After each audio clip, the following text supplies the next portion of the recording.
Bonjour à tous, ravi de vous retrouver pour cette nouvelle émission d'En Plateau avec. Alors l'horloge tourne pour les contribuables qui veulent diminuer leur impôt sur le revenu. Si vous avez touché beaucoup de revenus en 2020, vous avez peut-être le souhait de réduire votre facture fiscale que vous recevrez en 2022 au titre de vos revenus de l'année en cours. Plusieurs solutions s'offrent donc à vous, mais il faut souvent agir avant le 31 décembre. Alors que faire et quel dispositif choisir? Le don, l'investissement immobilier, l'investissement dans les PME, les versements sur les plans d'épargne retraite ou assurance vie. Aujourd'hui, de plus en plus de Français souhaitent aussi réduire leurs impôts en investissant dans un produit qui a du sens pour eux, qui soit utile. Flécher son impôt tout en participant à l'effort ou au bien commun, c'est possible.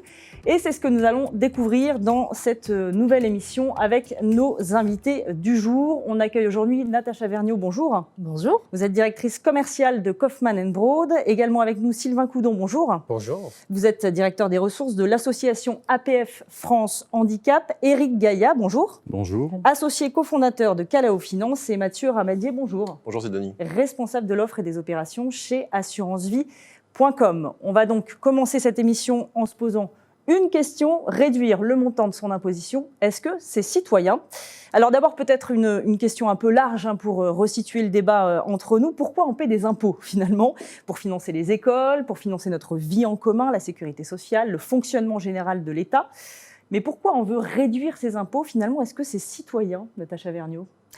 Eh bien, tout d'abord, réfléchir à un investissement quel qu'il soit, on va dire que c'est plutôt un acte individualiste. Ceci étant, en effet, il faut aller un peu plus loin. Aujourd'hui, l'État n'a pas les moyens financiers de pallier le manque de logements en France et donc de renouveler son parc immobilier. En ce sens, il va inciter le contribuable, en lui faisant bénéficier d'avantages fiscaux, il va l'inciter à investir dans l'immobilier neuf. Donc, ça va permettre de produire davantage de logements.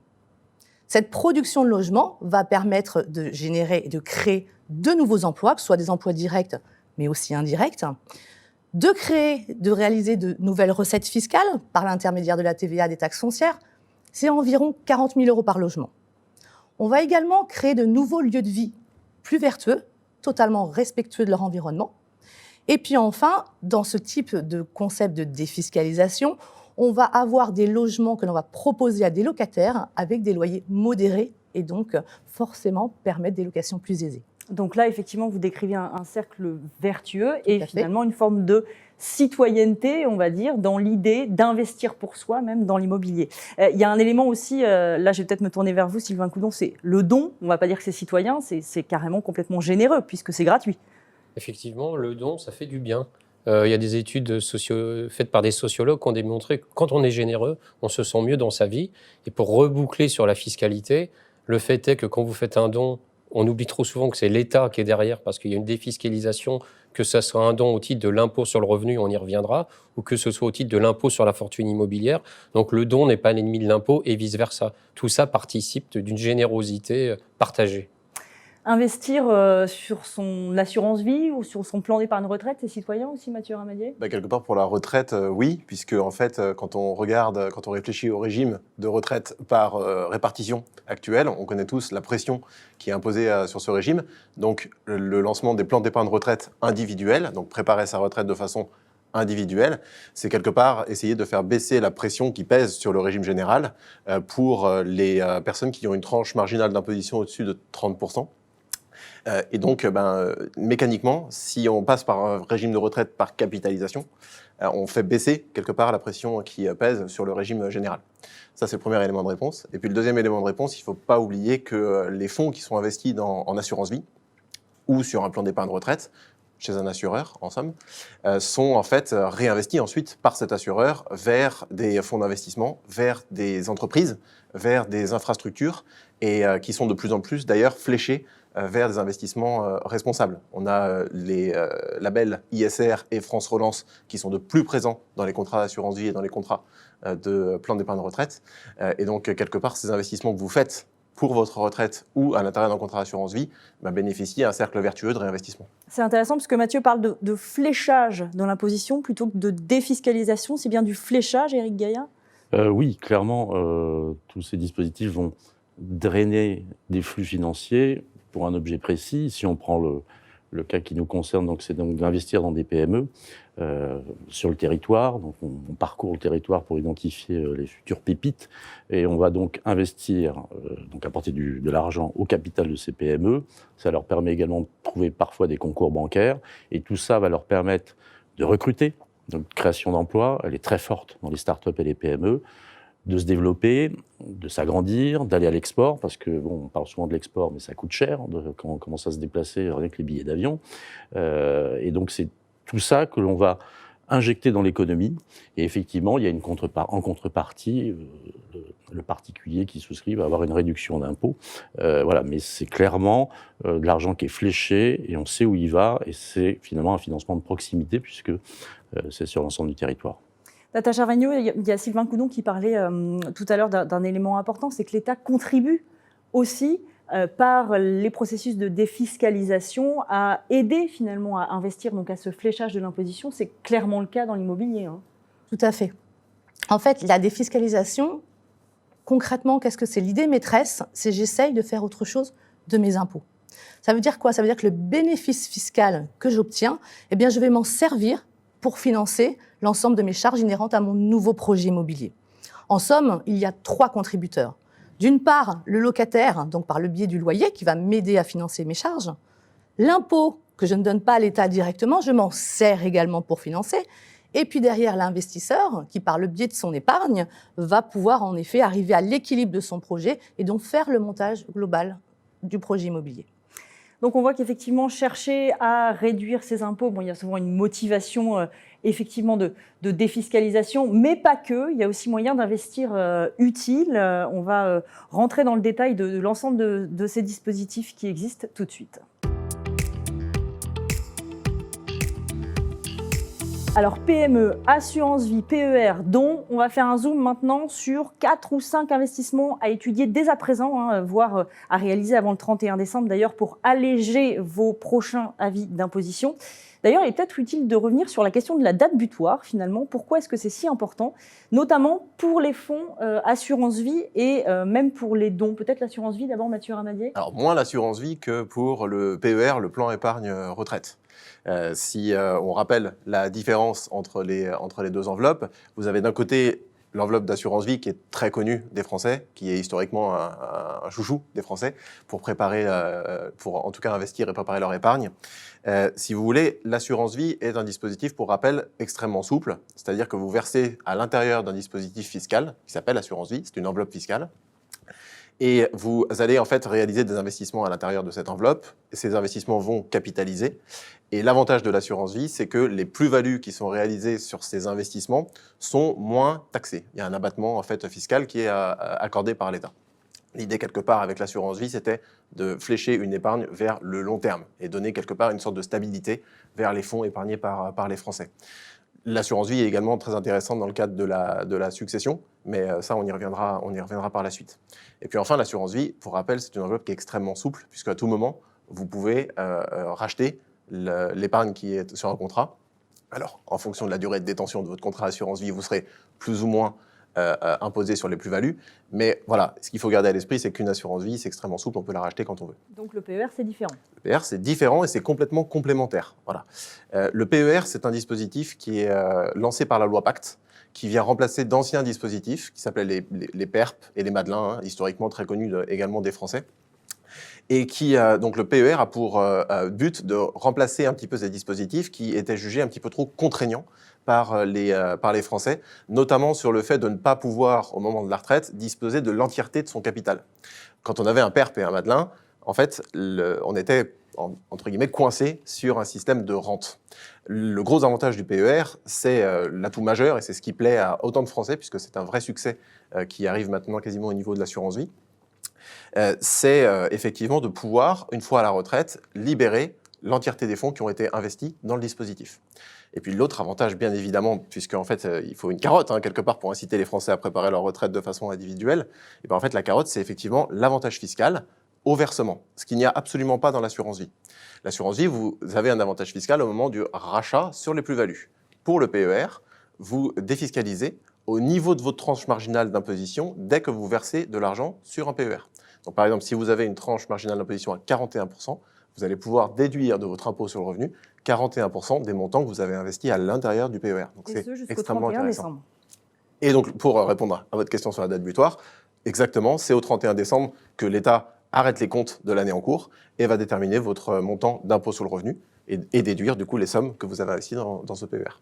Alors en immobilier, Natacha Vergniaud, on n'est pas sur ce temps si court, si resserré du 31 décembre. Quel dispositif permet finalement de réduire ces impôts? Alors, comme vous le dites, en effet, il faut un peu de temps lorsqu'on réfléchit à un investissement immobilier. Il faut du temps et surtout un accompagnement avec des conseillers avisés, comme nous en avons chez Kaufmann & Broad. En effet, il existe différents dispositifs. On entend parler des lois Malraux, Cos de Normandie, Sanzy-Bouvard, mais celui qui a le plus de renommée aujourd'hui, c'est le dispositif Pinel.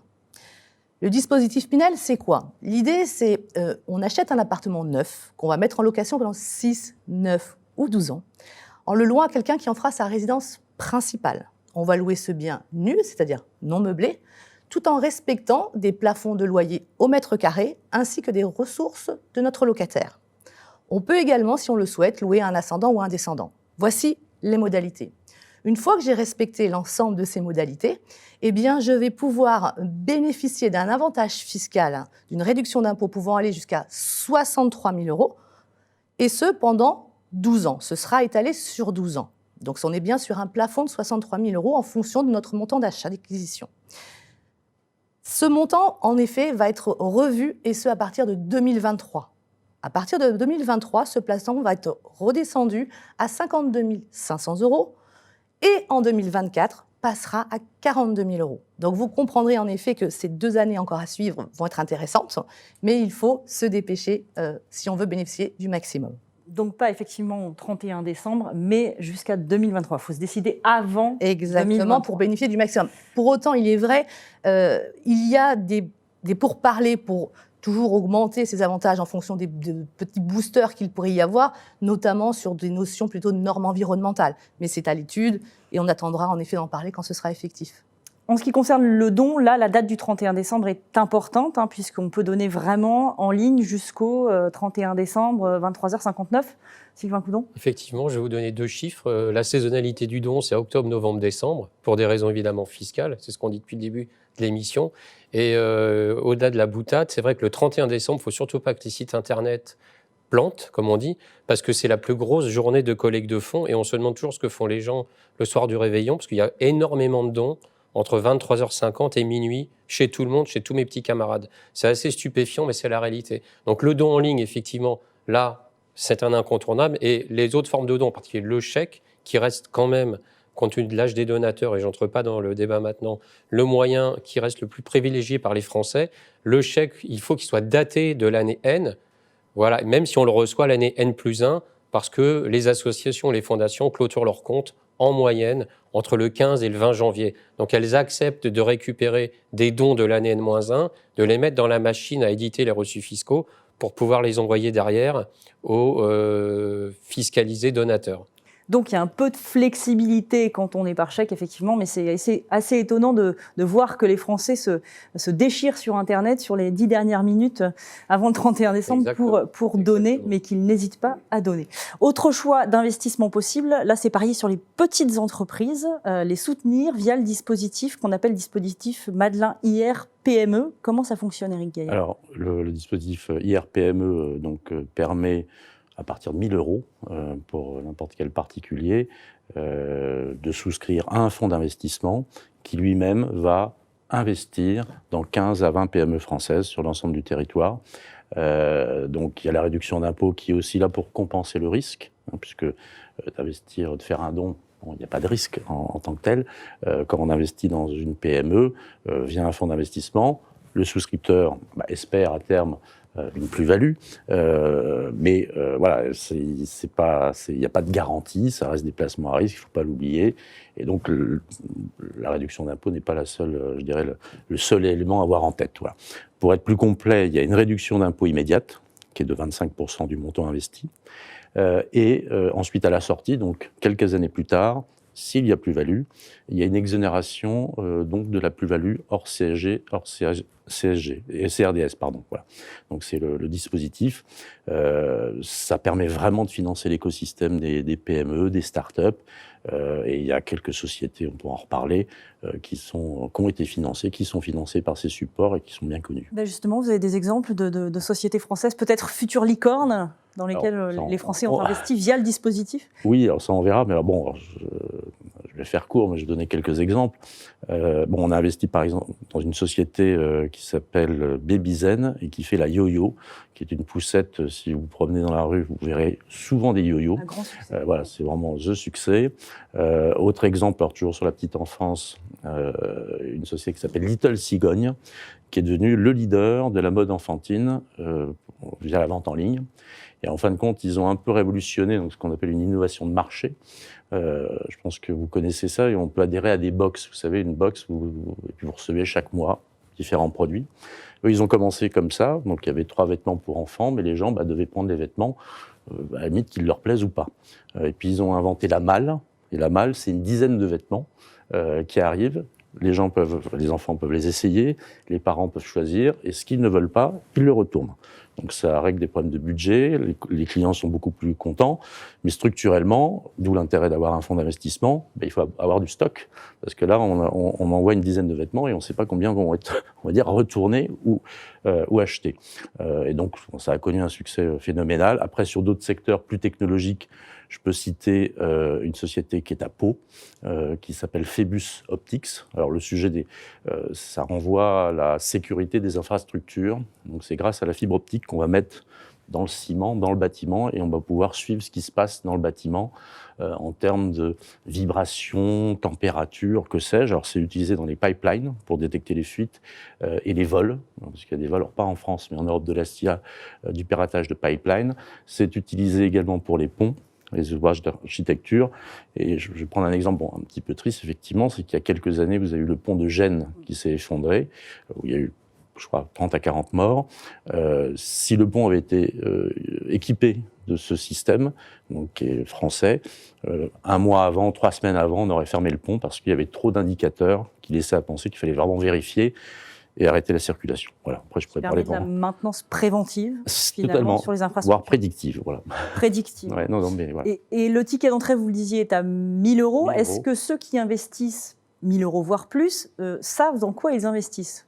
Alors, au départ, non, structurellement, puisque là, en ce moment, on collecte l'argent et on va ensuite l'investir.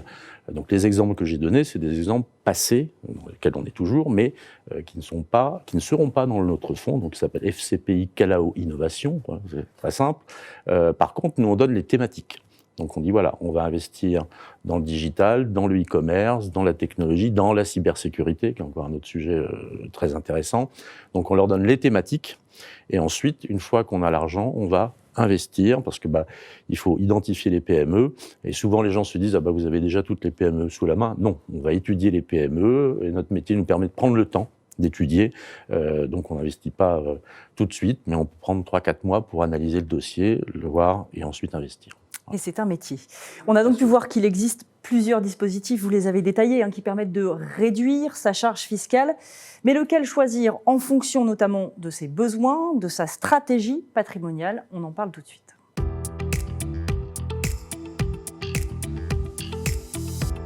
Alors peut-être d'abord, avant de parler de stratégie patrimoniale, un rappel, un élément qu'il ne faut jamais oublier quand on investit. Tous les dispositifs ne présentent pas les mêmes niveaux de risque. Vous en parliez, Éric Gaillat. Et surtout, il faut être vigilant quant au choix d'investissement que l'on souhaite faire. Il y a des exemples quand même flagrants de gens qui se sont fait avoir.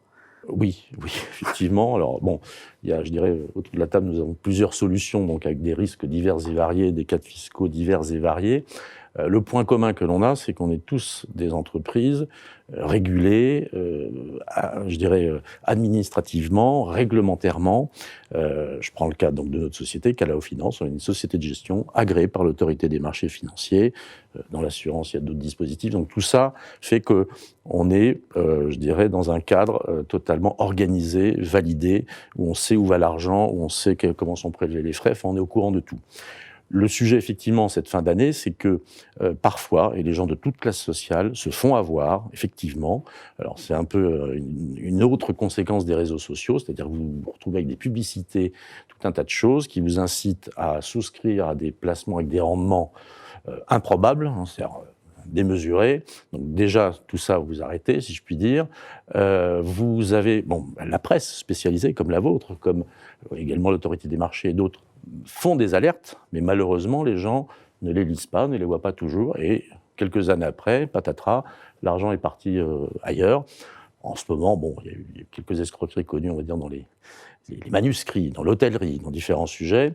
En ce moment, ça n'a rien à voir avec nos sujets, mais il y a ce qu'on appelle les crypto-actifs, la crypto-monnaie. Là aussi, je pense que d'ici quelques temps, il y a quelques personnes qui vont se réveiller un peu tristes. Voilà. Donc l'appât du gain trop facile, trop rapide. Ça ne marche jamais. Il n'y a rien de garanti. Tout est risqué par définition. Donc il faut analyser les choses. Donc travailler, souscrire avec des sociétés qui sont agréées pour ce qu'elles font par l'État, et également, on en a parlé tout à l'heure, pour Kaufmann & Broad, d'avoir des conseils. Dans le cadre de la finance, oui, vous pouvez investir vous-même en direct, mais il y a ce qu'on appelle les conseils en gestion de patrimoine, il y a les banques privées, donc il y a des gens, les banques tout court, qui peuvent vous donner une orientation, une idée de ce que vous devez faire ou pas selon votre patrimoine. Important de le rappeler, effectivement, toujours être bien accompagné et bien conseillé, quel que soit l'investissement qu'on va faire.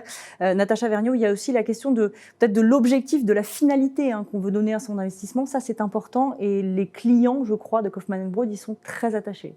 Tout à fait. Au-delà, en effet, de la notion d'accompagnement, je rejoins totalement les propos, il est nécessaire aussi de se poser les bonnes questions. L'accompagnement permet d'orienter justement et de pouvoir avoir les bonnes questions. On est tous différents, avec des objectifs de vie différents, forcément. Donc il faut savoir hiérarchiser ses attentes quant à un projet immobilier. Qu'est-ce que je souhaite ? Constituer mon patrimoine ? Plutôt travailler ma retraite, et auquel cas, je vais vouloir me générer des rentes ou un capital. Je vais plutôt axer sur du financier, donc je vais chercher de la rentabilité. Je vais faire mon placement immobilier plutôt de la rentabilité. On peut également travailler sa protection familiale ou encore la défiscalisation, comme on vient de le dire. Donc, en fonction des mots que je vais mettre sur mes objectifs, va se dessiner un contexte immobilier, un produit immobilier adapté. Donc, encore une fois, on appuie, mais c'est vrai, le conseil est essentiel. L'idée, c'est que la recherche de réduction d'impôts ne doit pas être la seule motivation à l'investissement. Éric Gaillard. Oui, clairement. Dans notre cas, qui est donc l'investissement dans les PME, oui, il y a une réduction d'impôts, mais c'est avant tout une allocation d'actifs dans un secteur qui n'est pas l'assurance vie, qui n'est pas l'immobilier, qui est sur les PME, les start-up, les nouvelles technologies. Et donc, il faut l'appréhender ainsi. Et en plus, oui, il y a une réduction d'impôts, il y a une exonération à la sortie, il y a un cadre fiscal intéressant. Mais voilà, si vous voulez, si on reprend l'histoire de la réduction d'impôts, c'est 25% la réduction d'impôts. Donc, il y a des gens qui vont mettre 100 € et qui vont récupérer 25 € de réduction d'impôt immédiate. Donc c'est un chèque ou un virement que vous fait l'État. Mais en fin de compte, pour l'économie, c'est un dispositif assez smart. C'est-à-dire qu'il y a bien 100 €, donc il y a 25 € de ce qu'on appelle la dépense fiscale pour l'État. OK, ça coûte 25 €. Mais à côté de ça, il y a 100 € qui est injecté dans l'économie. Et donc il y a un effet multiplicateur. Et c'est ça, un des principes de ce cadre fiscal de la réduction d'impôt dédié aux PME, c'est de démultiplier l'argent, et ça fait plusieurs centaines de millions d'euros par an qui sont ainsi injectés dans l'économie. Et alors c'est toujours compliqué à analyser chaque société gérée par chaque fonds, mais concrètement, il y a eu beaucoup d'emplois de créés et de développés depuis. Voilà. Et c'est un effet de levier considérable, effectivement. Oui, c'est significatif. Si on parle du PER, Mathieu Ramadier, peut-être, on va dire 3 avantages à trouver à investir dans le PER. Exactement. Donc je ne peux pas plus rejoindre ce que Éric et Natacha viennent de nous dire. Effectivement, quand on investit dans un dispositif fiscal, en général, il faut être bien accompagné et être bien conseillé. Donc chez AssuranceVie.com, nous, on a beau être une société sur Internet, en fait, on a des conseillers de très bon niveau qui répondent sur de très larges plages horaires à nos clients et qui les accompagnent justement quand ils ont des questions sur de l'assurance vie ou sur un plan épargne retraite, et notamment sur la fiscalité. On sent bien que c'est là où il y a le plus de questions. Et on aime bien donner, nous, à nos clients, des petits trucs et astuces pour aller au-delà de l'avantage évident du PER, qui est la défiscalisation à l'entrée. Voilà, il y a d'autres petites subtilités à l'intérieur du PER. Je vais vous en citer 3. Il y en a d'autres, mais 3 principales. La première, c'est dans le cadre de la transmission. On pense tout le temps à l'assurance vie dans le cadre de la transmission, mais le PER peut également être un dispositif extrêmement avantageux pour la succession, notamment dans le cas où vous n'avez pas d'enfants. Je vous rappelle que quand vous transmettez à un conjoint, il n'y a pas de frais de succession pour le conjoint. Et donc, si on fait la synthèse un petit peu de tout ça, vous défiscalisez en cours de vie sur vos salaires et sur l'impôt sur le revenu que vous allez payer en cours de vie. Et puis, vous allez transmettre effectivement à votre conjoint une somme qui, pour lui, ne sera absolument pas taxée sur les frais de succession. Donc ça, c'est le premier truc et astuce qu'on peut donner. Le deuxième conseil qu'on peut donner, c'est dans le cas des mineurs. On n'y pense pas souvent, c'est pas forcément systématique de se dire je vais ouvrir un PER pour un mineur. Exactement, Ouais. ouvrir un contrat de plan épargne retraite pour un mineur. Moi, je l'ai fait récemment pour mon enfant qui a 3 ans. Et en fait, on n'y pense pas suffisamment, mais en fait, dans le cas des mineurs, on bénéficie en fait d'un plafond supplémentaire pour défiscaliser quand on investit à la place de son enfant. Puis le gros avantage du PER comparé aux autres dispositifs, c'est que votre enfant, une fois à sa majorité, pourra débloquer son argent, notamment pour acheter sa résidence principale. Il n'aura pas à attendre 63, 64, 65 ans, on verra où est-ce qu'on finit à ce moment-là pour l'âge officiel de départ à la retraite, mais il pourra le débloquer notamment pour acheter sa résidence principale. Donc c'est aussi très, très intéressant. Et puis le troisième argument qui est très important, c'est les transferts assurance vie vers PER. On sait qu'il y a beaucoup de Français qui nous écoutent qui vont avoir en fait des contrats d'assurance vie relativement importants, avec des plus-values à l'intérieur du contrat d'assurance vie qui sont importantes. On a un dispositif qui est pour l'instant jusqu'au 1er janvier 2023, qui permet en fait de racheter des montants d'un contrat d'assurance vie, de doubler du coup l'avantage fiscal en cas de rachat pour l'imposition sur les plus-values. L'État nous double en fait l'avantage fiscal qu'on a sur le plafond en fait qu'on a sur le traitement des plus-values à l'intérieur d'un rachat d'assurance vie, et de l'investir dans le PER en bénéficiant de la défiscalisation du PER. Donc c'est gagnant-gagnant. C'est vraiment gagnant-gagnant. Et attention, il y a urgence puisque pour l'instant, en l'état de la loi de finances, c'est jusqu'au 1er janvier 2023 qu'on peut le faire. Ça, effectivement, il faut le savoir, ou en tout cas être bien conseillé. La question du don est importante aussi. Est-ce qu'elle peut s'inscrire dans une stratégie patrimoniale, Sylvain Coudon ? Bien sûr, je vais vous faire une réponse à plusieurs étages.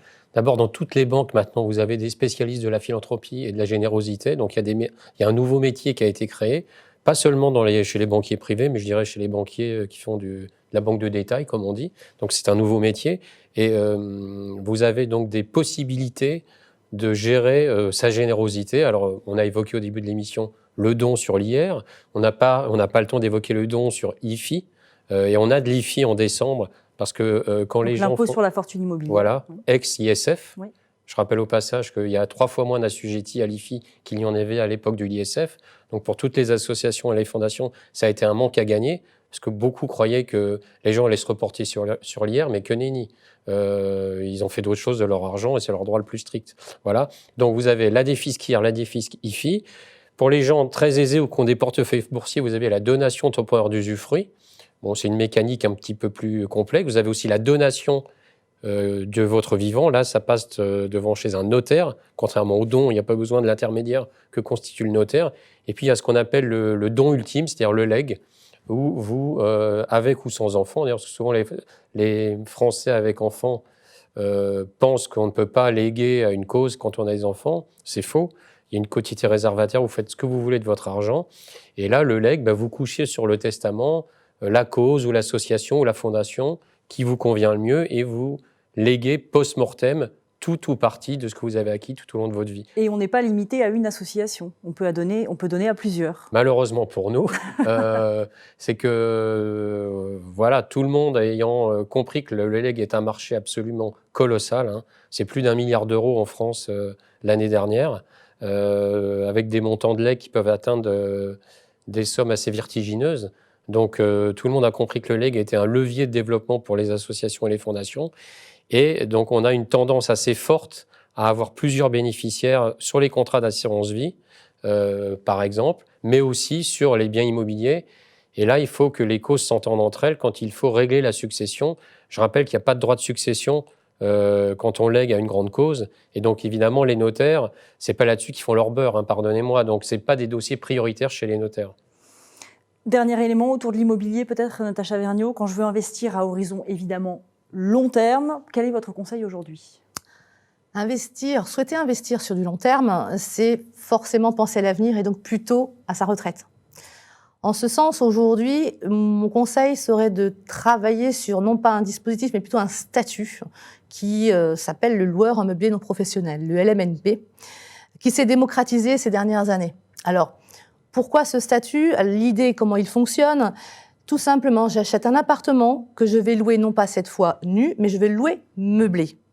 Le fait de louer cet appartement meublé va me permettre d'avoir des avantages fiscaux. Je m'explique, j'ai 2 options fiscales qui vont s'offrir à moi. Soit je vais déclarer mes revenus au forfait et auquel cas j'aurai un abattement de 50% sur mes loyers perçus, qui seront des revenus de bénéfices industriels et commerciaux, ou bien soit je vais le déclarer au réel. En le déclarant au réel, donc je déclare l'ensemble de mes charges, et à cela, je rajoute un amortissement comptable sur mon bien immobilier, ce qui va me permettre de quasiment rendre transparent mes loyers au regard de l'État.